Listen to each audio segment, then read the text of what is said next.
గత వైసీపీ ప్రభుత్వం విద్యుత్ వ్యవస్థలో చేసిన తప్పిదాలను ముఖ్యమంత్రి నాయకత్వంలోనే కూటమి ప్రభుత్వం సరిదిద్దుతూ ఉందని ఏపీ ఐఐసీ అభివృద్ధి సంఘం committee chairman Pendurthi TDP incharge Gandi Babji స్పష్టం చేశారు. సోమవారం ఉదయం పెందుర్తి టీడీపీ కార్యాలయంలో ఏర్పాటు చేసిన మీడియా సమావేశంలో ఆయన మాట్లాడుతూ 2014 నుంచి 19 వరకు మిగులు విద్యుత్ గల ఏపీని జగన్ భ్రష్టు పట్టించి అత్యధిక లోటుకు చేర్పించారని విమర్శించారు. కూటమి 2024లో అధికారంలోకి వచ్చిన తర్వాత ఆనాటి తప్పులను సరిదిద్దుతూ నాణ్యమైన విద్యుత్తును తక్కువ ధరకే ప్రజలకు అందిస్తోందని వెల్లడించారు.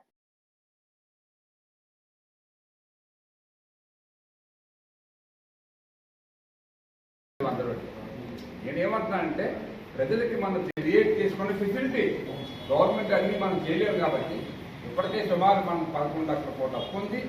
ఇప్పుడు ఉన్న పరంగా మనం ఈవేళ మన విశాఖపట్నం. అందరికీ నమస్కారం. ఈరోజు విద్యుత్ వ్యవస్థ మీద మరి మాట్లాడాలనే ఉద్దేశంతో మిమ్మల్ని అందరినీ కూడా కలవడం జరిగింది. ముఖ్యంగా ఈరోజు ఈ కూటమి ప్రభుత్వం విద్యుత్ ఛార్జీలు పెంచకుండా ప్రజల మీద భారం మోపకుండా సుమారు ఈవేళ 5,000 కోట్ల రూపాయలు ఏపీఆర్సీ కట్టడానికి ప్రభుత్వం సిద్ధంగా ఉంది.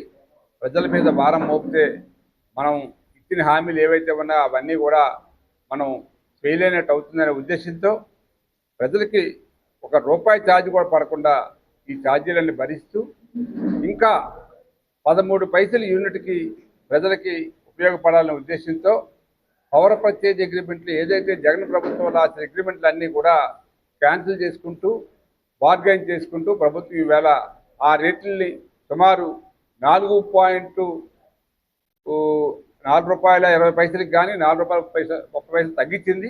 తగ్గించడం వల్ల మిగిలిన డబ్బుని ప్రజలకి ఈవేళ మనం పంచుతున్నాం. అంటే యూనిట్కి 13 పైసలు మనందరికీ కూడా యాడ్ అవుతుంది. తద్వారా ప్రజలకు ఇంకా మేలు చేస్తాం.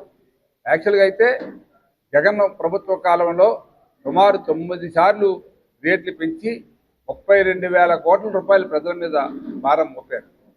అటువంటి భారాన్ని ఈవేళ భరిస్తూ ఏదైతే విద్యుత్ సంస్థలు అప్పుతో ఉన్న పరిస్థితిని గమనించి ప్రభుత్వమే అన్నీ భరించి ఆ విద్యుత్ సంస్థలు కూడా ప్రభుత్వం ఈవేళ సాయం చేస్తూ ప్రజలకు కూడా ₹1 విద్యుత్ ఛార్జీలు పెంచకుండా ఈ ప్రభుత్వాన్ని రన్ చేయడం అనేది ఒక గొప్ప విషయంగా భావిస్తున్నాం.